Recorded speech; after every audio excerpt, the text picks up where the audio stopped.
basically. I'll just start with the end. These are the four takeaway points I want to develop with some examples.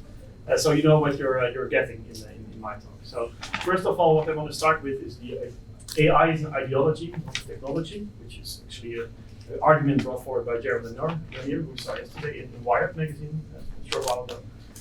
The second point I want to make is that the opaqueness or the intransparency of AI is not just a bug, it's also a feature of AI. In other words, it's not something we can transgress, I believe, and I'll also argue for this.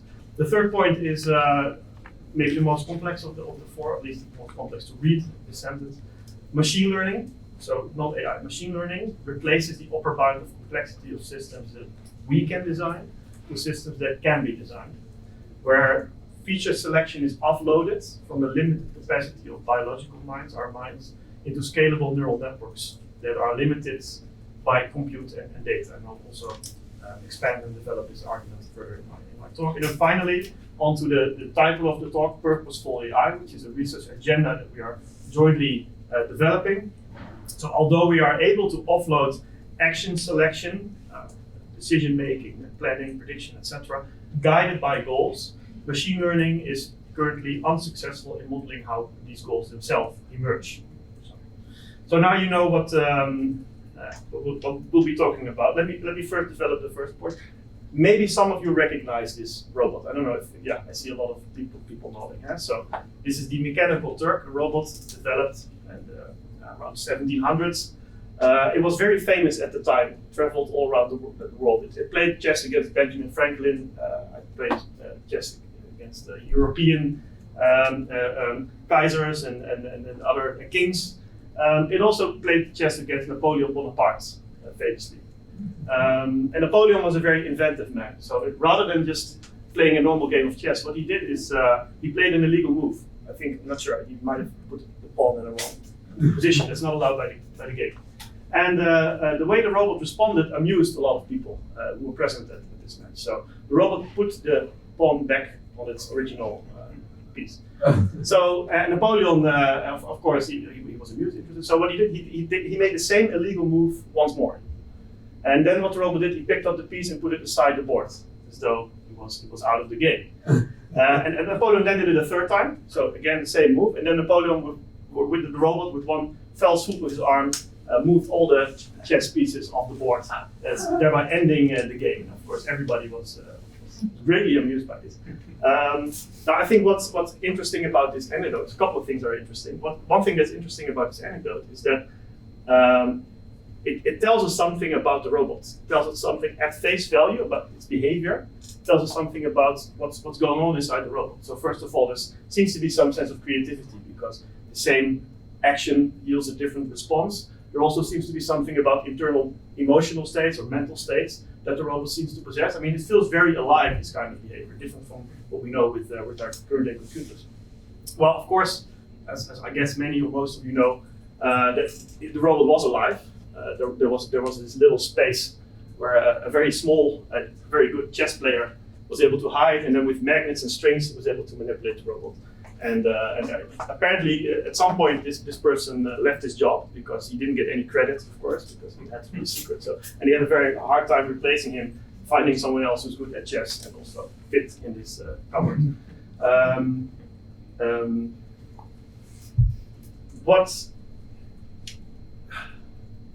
What I think is interesting about this is that it tells us something about the intentionality or the goals that this robot seems to possess. And even though it wasn't a real chess-playing robot, it did also play chess against Charles Babbage, who was you could say, the inventor of the modern-day computer.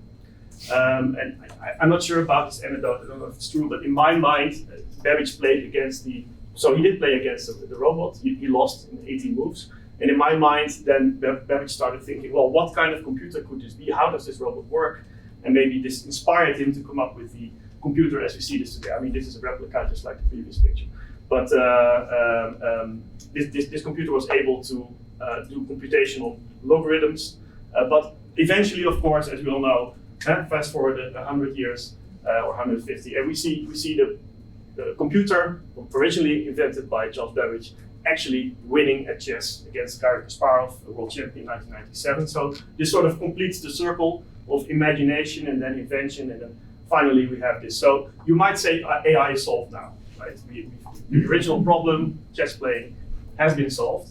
And on the other hand, I mean, we also find that there are many questions in AI that are unsolved. For instance, this robot that is used, at least in the Netherlands, I'm sure it's the same around in the US, in experimental settings with elderly who suffer from Alzheimer, who may believe that this robot is actually alive, like a lot of people did believe about the chess-playing robot. And there are a lot of ethical concerns, and now that AI has moved from the lab into society, we see that we need to deal with these ethical concerns. And also chess is, even though it's a very complex game, it's still very simple if you compare it with the problems that emerge in these kind of settings. So, and also here we have this problem of we have to judge this robot at face value, making assumptions about the robot's intentions, about their goals, and the emotional states. So we see that AI has come out of the lab into society. We also see that what is AI is actually shifting. It's a moving goalpost. If you ask people 25 years ago, 20 years ago, what is AI, they'd probably say, well, Google search is AI. Right now we say it's a search engine. If you ask people now what is AI, most people apply with OpenAI, ChatGPT, which is, I guess, also a search engine, or it's generative information retrieval. It's a different interface to the internet than what was originally thought of by Google. And we'll see AI evolve, I'm sure. I think 10 years from now, we won't call this AI anymore. We'll call something new AI. This will just be generative information retrieval. So it's a moving goalpost. So what is the feature that interests us now about AI? Well, I think it's actually machine learning. And but these attributes, so the opaqueness being a feature in a bug, this is something more general about AI. It's been going on for a while, and I think it will continue to pose a problem for us. So I'm guessing all of you know how Netflix works. A couple of years ago, Netflix had this huge data set about preferences, and they know which movies you like based on certain attributes of you. A while ago, Netflix posed a challenge. They said, we have about 20 different dimensions in how we classify people. So male, female, based on your age, where you live, etc. And based on those, based on that classification, we can predict what kind of content you would like. Well, the challenge that they posed is, what are the best dimensions to make these kinds of predictions? So they turned the problem upside down. Based on this data set, the machine learning algorithm that won this challenge came up with 51 dimensions that were very good predictors of your preferences, movie preferences. And the only problem was, for about half of them, we could really see what dimensions they were. So you would see men in this side and women in this side of this dimension, or you see age distribution. For the other half, to us, this seemed like a uniform distribution. So the group that you had on this side, they all liked the movie American Beauty, and the group that you saw here, they liked Schindler's List. But if you look at the people, there were no defining attributes, at least none that we could find. So the AI found a dimension that we don't have a word for. So it uncovered something, but we don't really understand. And this is very typical of AI. So on the one hand now, Netflix has a better prediction algorithm. It can predict on more different dimensions, do better predictions. But on the other hand, how do we understand this algorithm? Does it have unwanted bias? How do we modify this algorithm if we don't understand the dimensions anymore?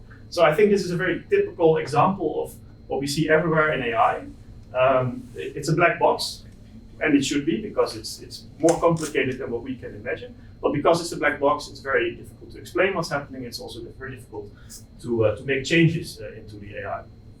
And I think that's tied to this third argument that I want to make, which is perhaps the most complex. So I'll spend a couple of more slides on this one. This is, again, just like the Netflix example, this is a very typical machine learning example. And I think Jaron Lanier yesterday already did an excellent job of explaining how deep learning works. And I think this is one of the examples. If he had slides, he might have used this example. So for us, it's very easy to discern the cupcake from the chihuahua. For an AI, it's also very easy to discern, given that you give it some examples. However, if you would ask a programmer to create a filter that discerns these two types of objects, you would have a very hard time. Because what would you do? You could count pixels or count the 3 black dots, etc. There's no really clear discernible difference that we could easily define. And this is even a simple problem. So just as with the Netflix example, we can use machine learning to make features, to select for features that would help you solve this problem, even though we don't understand the features. We're not smart enough to come up with this feature. So in some way you might say that the upper bound of the complexity of the systems that we can create has always been, for I think as long before AI came about, has always been our capacity to deal with this complexity. So the most complex systems that we could design are the systems that we could still understand or still have a grasp of, or even as a team of programmers have collectively understand. What's happened now with AI is that suddenly this upper bound has disappeared. The complexity of the systems, and a filter like this is already very complex. The complexity of the systems that we can now make is no longer bounded by our own intelligence. The complexity is bounded by the amount of data and computation power that we can allocate to the problem. So if we take, so this is the so-called latent space. So this is how you could sort of represent mathematically how this problem would look. Without a training, an algorithm might say, well, we sort of project these muffins and chihuahuas into different parts of this latent space. Of course, I've colored them now, so we could easily classify them. But if I would have removed the coloring, we wouldn't know which one was a muffin and which one was a chihuahua. So we'd have this problem.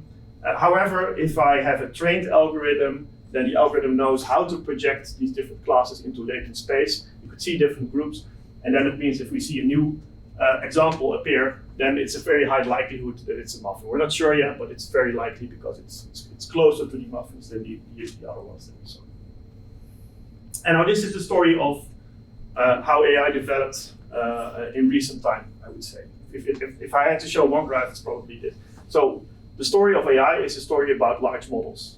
With larger models, with more data, with more compute, with more global parameters, we're able to scale up the upper bound of the complexity of the systems that we're trying to develop. And you see, so this is scaling up exponentially, but also the scale here is exponential. So it's going really fast. And this is a story that we hear about, of course, especially in the last couple of years with OpenAI, Google, and TalkBack, etc. And this is driven in part by the emergence of the internet, data growth, decrease in storage time, processing power, GPUs being developed first for games and then being very applicable to neural networks. So they do graph multiplication, matrix multiplication very easily. So this is actually driving recent developments in AI. And that means that the limitation of compute and data is also going up very fast. And so the types of models that we can produce are also much more complex. Right, and on to my final argument. And this is, so again, this latent space, what we've seen in generative AI is that we not only can we classify different objects, but we can also generate different objects, turning the process upside down.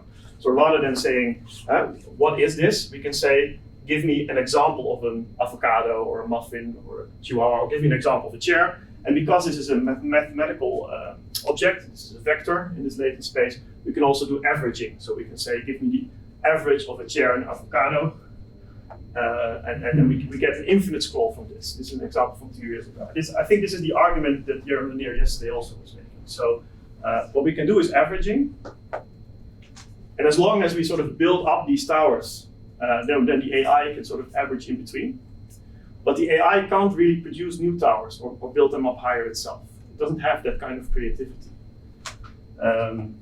And so what we should strive for, of course, is have us humans build these towers as high as we can and then have the AI doing all the averaging. But there's a limitation there because the AI doesn't know what is good. The AI can say, I want more of this, or it can say, I want something very different from this, but it can't really have a decided directionality here. It can't say, it can't place evaluation on these kind of things. It needs us for evaluation. And so other examples of averaging, in this case not chihuahuas and muffins, but dogs and cappuccinos. And this is nice, of course, for creativity and design, but we can also use this for other aspects. So, for example, we can design new materials and new types of engineering using generative AI. But again, we are bound by our understanding of generating these axes ourselves. We have to tell the AI what is good, what is not good. We have to give it its goal because it cannot come up with its own goal. And this is a trick that's very often used. So who knows this Rembrandt? Well, nobody does because it's not painting that Rembrandt made. It's generated by an AI. And again, what we see is we can have an AI that generates more of the same, but still we haven't seen a new Rembrandt AI appearing. There's no real transformative creativity going on. It can only mimic, can only give us more of what we have because it doesn't know what's good and what's bad. And so this is it's actually a work that I produced together with a student of mine. It's called the Neural Network Zoo. We see a chronology of neural networks, starting with the perceptron from the 1940s and becoming more and more complex. We have convolutional networks, etc., all the way up down to the bottom right, which is an attention network, transformer network. And this is sort of a Cambrian explosion of network types that we've seen for the past decades emerge. And it sort of stopped after 2017 as these network types, these architectures, they convert onto this transformer architecture. And from there on out, it was all about skill. So the language models that we have now, so ChatGPT, BART, also some other companies, Chinese companies, they all are, or most are based on this transformer-based model. But also here we see a convergence because a couple of these models, which have the largest size, the best capacity, they are able to outperform the others. So the point I'm driving towards is that we see a convergence or a homogenization of model types, of model architectures, even of models over time. But they all possess this problem that they cannot attribute value to the outcome. They can only generate more of the same or something different from the same. So I think this is actually excellently put by a report from Stanford. So the story of AI has been one of increasing emergence and homogenization. How a task is performed is inferred from examples, etc. See, I'm a bit short on time, so I just want to close with my final two slides, which are about the research agenda for Purposeful AI. In the current machine learning paradigm, the objective function, so the goal, purpose, is provided by a human, which assumes some level of human control over AI. So AI models born out of this paradigm, as we saw in the previous couple of slides, we expect they will continue to homogenize based on that. They will also grow in size and also have emergent capabilities, just as we saw last year with ChatGPT. However, the opaqueness of machine learning models will not be solved, and the absence of an intrinsic purpose will lead to further absence of control. Don't expect this to be solved. We'll continue to have a growing alignment problem. At the same time, our mental workspaces will continue to co-evolve with AI technology. We'll continue to explore and transform human-machine integrated thought and consciousness through existing and new interfaces. For example, neural interfaces that we expect to emerge in the next couple of years, at least in this decade. And in order to guide these innovations, we are working on a framework for understanding the emergence and regulation of purpose in living artificial and hybrid organizations, which I think links to the Noosphere and also to the global brain hypothesis that Berkeley was talking about this morning. And using this framework, which my colleagues will be talking more about, technology can be designed that allows humans to retain and attain the reins of control as we continue to necessarily delegate autonomy and purpose to machines and other forms of organization. So that concludes my talk, my part. If you want to link to me, there's a link to my LinkedIn page.